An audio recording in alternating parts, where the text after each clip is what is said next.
Let's fact check this podcast, episode 7 today. And for all the election craziness that's been going on, I think I'm probably not going to talk about that a whole lot. If you're not completely burnt out on it by now, you've been willfully living under a rock and avoiding it, I would imagine. So at this point, there is no winner, and God knows if there will ever be one, and hopefully there won't. And then we can just watch the whole thing crumble and it'll be fine. But what I really do want to talk about is, so I've talked quite a bit over the last several weeks, months, about secession and kind of wanting to see the whole thing break apart. The idea that the country could potentially, and in my opinion will, at some point in the next 5 to 10 years, split up into a number of different state countries, splitting the country up into like the West Coast, the frontier region of Montana, Idaho, the Dakotas, the Southwest, the Southeast, the Midwest, and then the Northeast, and kind of see everything split up into anywhere from 5 to 8 different smaller countries within our country here in the United States. And I was listening to the Free Man Beyond the Wall podcast where he was talking to Sal the Agorist, and Sal had mentioned that at one time the state of New Jersey had actually put together legislation to split the state to become a North New Jersey and a South New Jersey, and it got quashed immediately by the state. But it got me thinking about a lot of that sort of topic and sort of thing. And instead of, so there's always the big complaint about how, or at least I've seen it circulating more prevalently here recently, about how, say, all of those frontier and Midwest, or frontier and like Western states compose 18 senators, whereas the state of California only has 2, and it talks about the vast size of their populations and everything. And that's the way that's supposed to work, for one.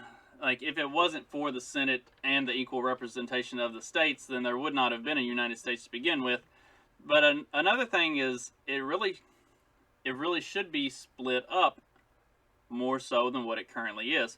If you look at, and I've talked about this before, but if you look at, for instance, the state of Illinois, you have all of the Chicago and Chicago suburbs dictating policy for the whole state.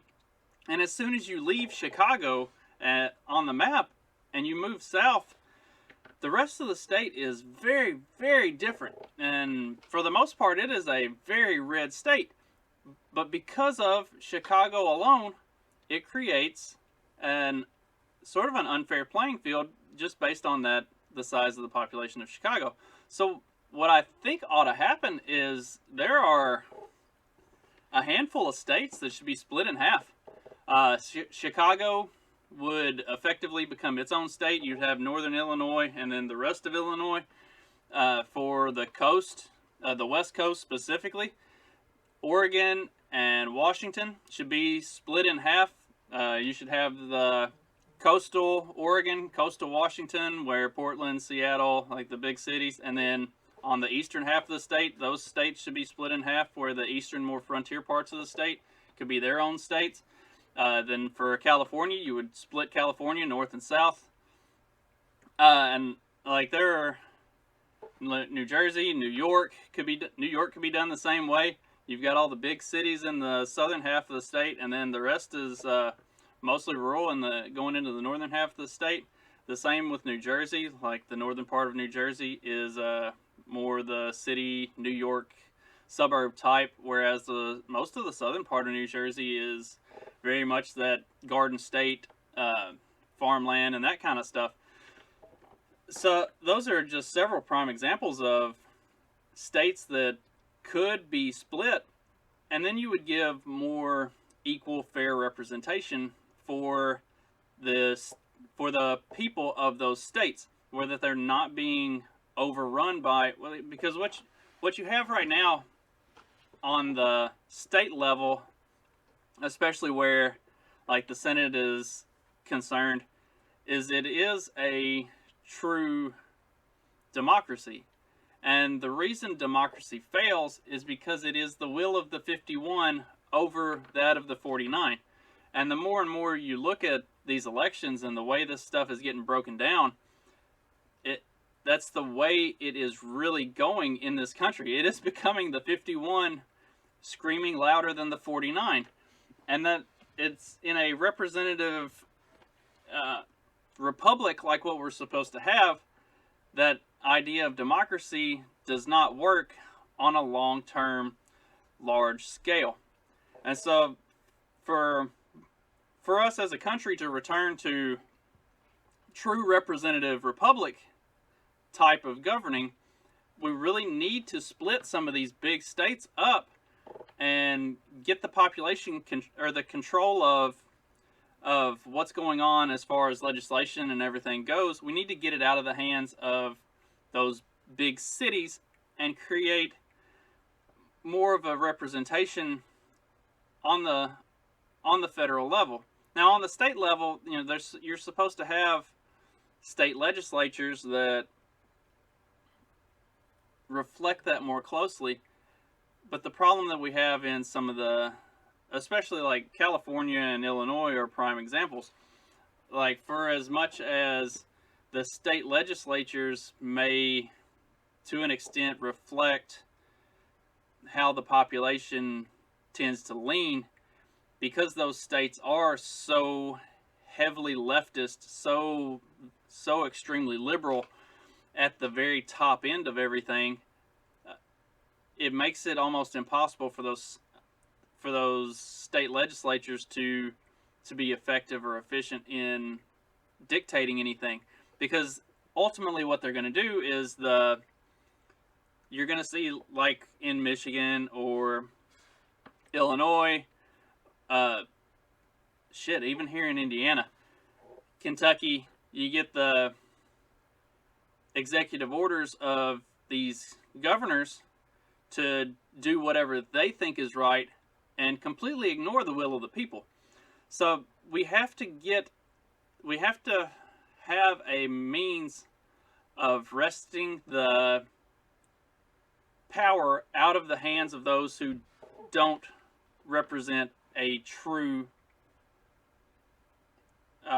conglomerate of the people. Like, they only represent the 51% or what have you. And at this point, the 51% is major urban areas, and then so legislation that comes from major urban areas really doesn't do anything to benefit or really serve the will of the people who live outside of those areas. And honestly, as you're seeing in a lot of these really big, very established liberal democratic cities like New York City, like Chicago, like Los Angeles, it doesn't work for them either. It's the reason people are fleeing these places in droves, because a lot of those ideas seem nice on the surface and they seem like great ideas, but as you go forward and you look at it and you dig more into it, they really don't work. Long term, they aren't solutions. They just create more problems. And that's the problem with the government in and of itself, is the government is not in the business of solving problems. The government is in the business of creating new problems so that they can solve those going forward and continue to rob you of your money and make bad decisions, so that they can then say, oh, well, we've got the solution to that, and we're going to rob you of some more money to fix that, which then creates another problem, and it's the vicious cycle that never ends. So splitting some of these states up, you would really start to see where the policy doesn't work and just how badly it doesn't work. And of course, that's the reason that me saying this, and as much as it would, in my opinion, it would fix a lot of the problems that we have with the lack of true representation for a large percentage of the people in these states that are not getting true representation because they are overwhelmed by that 51%, or even, even narrower margins than that in some cases. So the reason the whole thing would never actually happen, and it's all just a pipe dream, is because the ones who have the power in that 51%, the ones in the cities, they know that the system is untenable for them on their own, and they also know that if they did split these states up, that would not, in maybe a couple cases, looking at a map, like you could look at New Jersey. And even though New Jersey is very different in the way New Jersey splits out between North and South, and I lived there for a little bit, so I got just a little bit of experience. But even if you look at the way the New Jersey splits out from North to South, and the way the North is so much more, New York-ish, suburb of New York type, whereas the South is much more that, the New Jersey, the Garden State, the farms, and all of that, they still both tend to vote very blue. Like there are some big red splotches through the center part, but for the most part they do tend to shake out blue on both North and the South. So in that case, if you're adding 2 senators from New Jersey, you'd be adding 2 more blue senators. But in the other case, if you added 2 from Illinois, you'd have your 2 blue Democratic senators that you already get from Illinois, and then you would end up getting 2 more Republican senators from the southern part of the state. So, like, the reason that it would never happen is because while it would present a true representation of the people of those states and of those portions of the states, it would not reflect well for the Democrats in the Senate. It would just create more of a divide, because most of those newly created states would go in the opposite direction. And so there's no way that they would ever agree to it, which is extremely shitty, because the thing that the Democrats want to do right now is make Washington, D.C. a state and make Puerto Rico a state, for the specific reason that would add 2 more Democratic senators from each of those new states. If we're going to go create new states, we need to start with the ones that already exist and break them up and make them truly representative of the people who live there. And since we are talking about the Senate and the representatives that are in the state senates as it is, the way the whole thing was originally designed is they were supposed to be, and for a long time they were, selected by the state legislatures, not by majority vote in the states. So instead of getting Illinois, for example, having 2 Democratic senators because Chicago controls everything and that's where 51% of the vote is going to come from, you would get state legislatures were supposed to be the ones who picked their senators. So the representatives would be selected by the states. So if you had a fair representation throughout the state of what the will of the people truly was, you had your representatives from the Chicago area, but you also had all of the other representatives from the rest of the state. Those are supposed to be, the representatives of the state are the ones who are supposed to be choosing the senators. So then you get a fair representation at the federal level, not this mob rule that we have now. And it's a thing that everybody needs to take the time to read Hans Hermann Hoppe's Democracy, the God That Failed.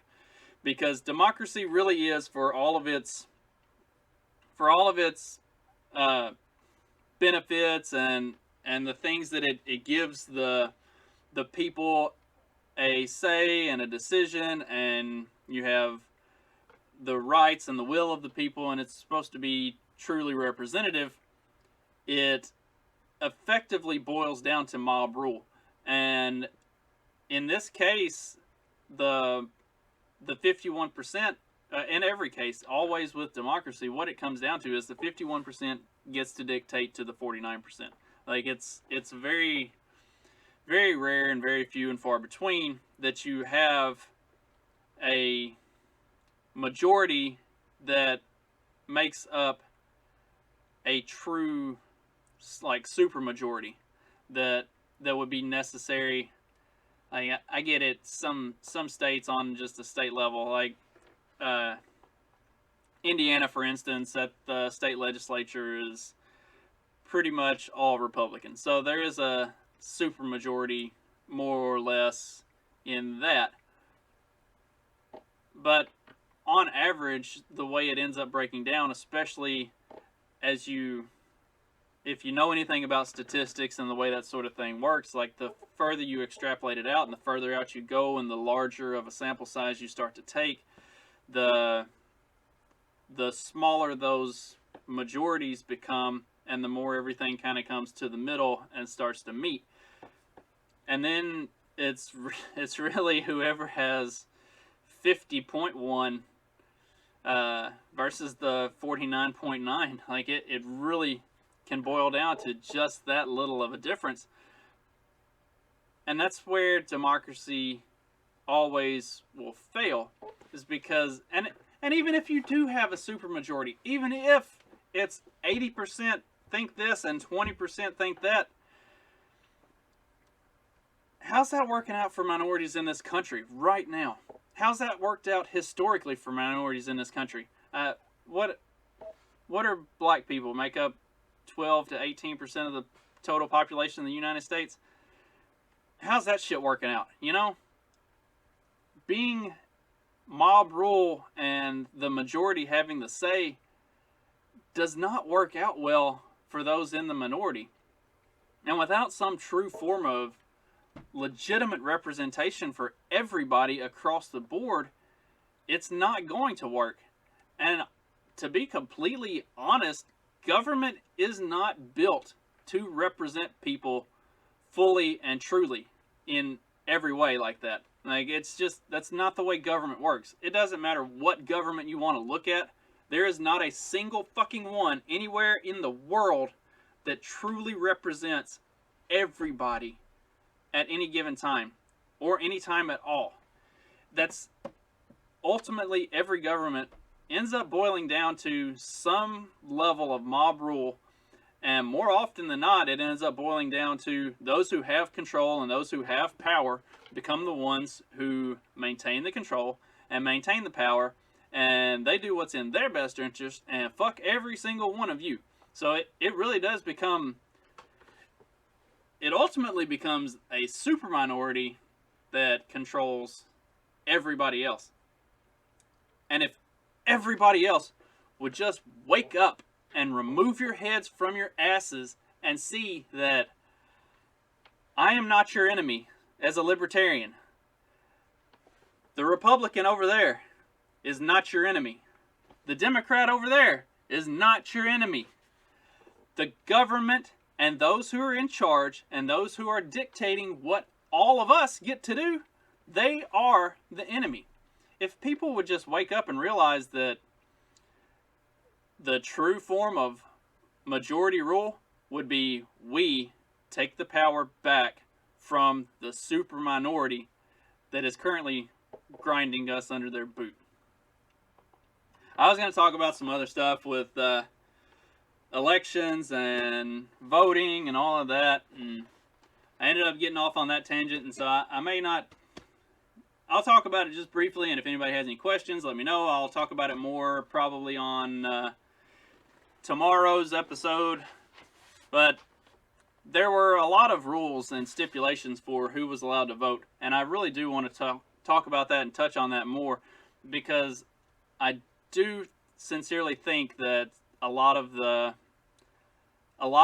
voting issues that we have in the country could be cleaned up and solved just by not letting literally anybody vote.